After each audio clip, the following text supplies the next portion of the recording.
লখিমপুৰত মটক জনগোষ্ঠীৰ তিনিটা সংগঠনৰ অৱস্থান ধৰ্মঘট।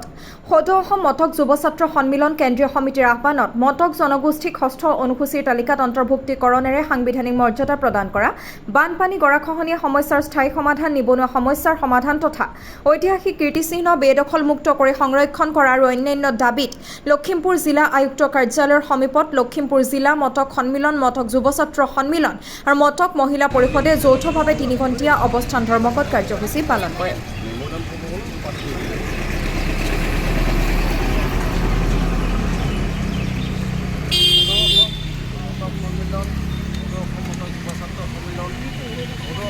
মহিলা পৰিষদ আমাৰ লখিমপুৰ জিলাৰ তিনিটা সংগঠনৰ সন্মানীয় সভাপতি, সাধাৰণ সম্পাদক, উপসভাপতি পবিত্ৰ বৰপাত্ৰ ডাঙৰীয়া, সদৌ অসম মটক মহিলা পৰিষদৰ কেন্দ্ৰীয় সমিতিৰ সহকাৰী সাধাৰণ সম্পাদিকা অনিতা লাহন ডাঙৰীয়ানী, লগতে আমাৰ তিনিটা সংগঠনৰ বিভিন্ন দায়িত্ব থকা সন্মানীয় বিষয়সকল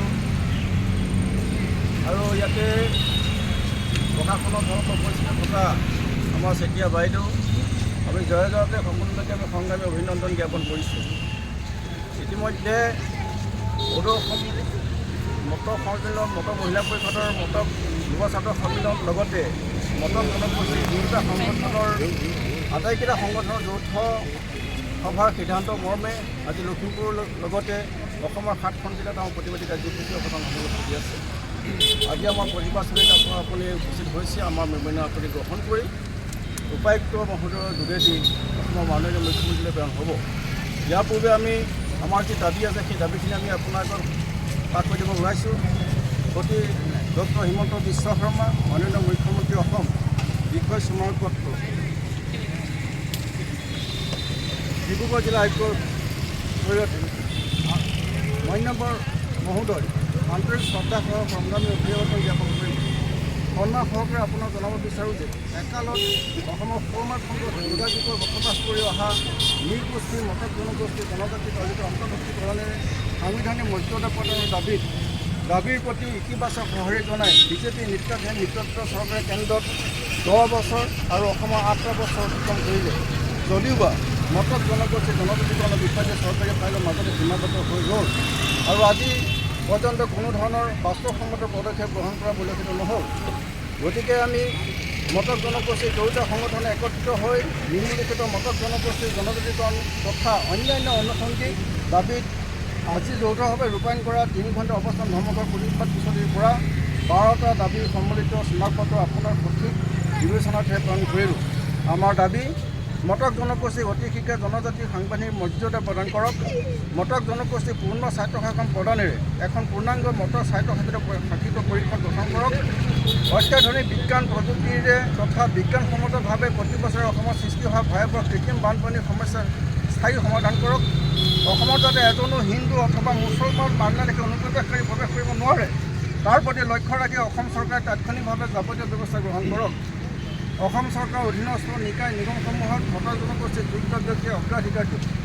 মটক ৰজা স্বৰ্গদেউ সৰ্বানন্দ সিংহ দিৱস 24 মে' তাৰিখটো স্থায়ীভাৱে ৰাজ্যিক বন্ধ দিন হিচাপে ঘোষণা কৰক। মটক ৰজা স্বৰ্গদেউ সৰ্বানন্দ সিংহ পুৰণি ৰাষ্ট্ৰীয় পৰ্যায়ৰ আমন্ত্ৰণমূলক ফুটবল খেলৰ শিতানৰ প্ৰতি বছৰে 50 লাখ টকা ধাৰ্য কৰক। ডিব্ৰুগড় যোৰহাট সংলগ্ন ঘাটস্থৰ 10 ৰাষ্ট্ৰীয় পথছোৱা নিৰ্মাণ কাৰ্য বিপদে সমৰ্থন কৰিবলৈ যাৱতীয় ব্যৱস্থা গ্ৰহণৰ বাবে অসম চৰকাৰে কেন্দ্ৰীয় হেঁচা প্ৰয়োগ কৰক। অসমত চলি ধৰা মাৰাত্মক ড্ৰাগছৰ পৰিভৰ বিশেষকৈ লখিমপুৰ, ডিব্ৰুগড়, তিনিচুকীয়াত অতি শীঘ্ৰে নিৰ্মূলকৰণাৰ্থে যাৱতীয় বিহিত ব্যৱস্থা গ্ৰহণ কৰি উঠি অহা নৱপ্ৰজন্মক সম্ভাৱ্য ধ্বংসৰ পৰা উদ্ধাৰ কৰক।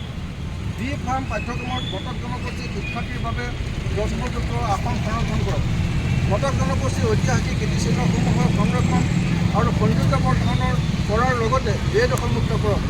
লখিমপুৰ জিলাৰ নাৰায়ণপুৰ ৰাজহ চক্ৰৰ অন্তৰ্গত অসম অৰুণাচল সীমান্ত বৃহত্তৰ ৰাজহ অঞ্চলত বন্য হস্তে দীৰ্ঘদিন ধৰি ধাৰাবাহিকভাৱে মানুহ হত্যা কৰা, ঘৰ দুৱাৰ ভাঙি ৰন্ধন কৰাৰ লগতে বিস্তৰ ক্ষতি সাধন কৰি আহিছে। গতিকে বন্য হস্তীক এটা কাজিৰঙা উদ্যানলৈ স্থানান্তৰ কৰিবলৈ লাগে জনালোঁ। আশা কৰোঁ মহোদয় আমাৰ দাবীৰ প্ৰতি সঁহাৰি জনাই বাস্তৱসন্মত পদক্ষেপ গ্ৰহণ কৰি কৃতাৰ্থ কৰিব। পৰিশেষত আপোনাৰ সুস্বাস্থ্য দীৰ্ঘায়ু কামনা কৰিলোঁ। পুনৰ শ্ৰদ্ধাৰে ৰঞ্জিত গোহাঁই সভাপতি, স্বৰূপ গোহাঁই সাধাৰণ সম্পাদক, সদৌ মটক যুৱ ছাত্ৰ সন্মিলন কেন্দ্ৰীয় সমিতি, চান কুমাৰ গোহাঁই সভাপতি, কিৰণ ৰাষ্ট্ৰ সাধাৰণ সম্পাদক, সদৌ মটক সন্মিলন, ৰূপলী গগৈ সভানেত্ৰী, পূৰবী খনিকৰ সাধাৰণ সম্পাদক, সদৌ মটক মহিলা পৰিষদ। গতিকে আমাৰ 12 যি দাবী, এই দাবী আপোনাক আমি সংগঠনৰ ওপৰত আমি আগবঢ়াইছোঁ। আশা কৰোঁ আপোনাৰ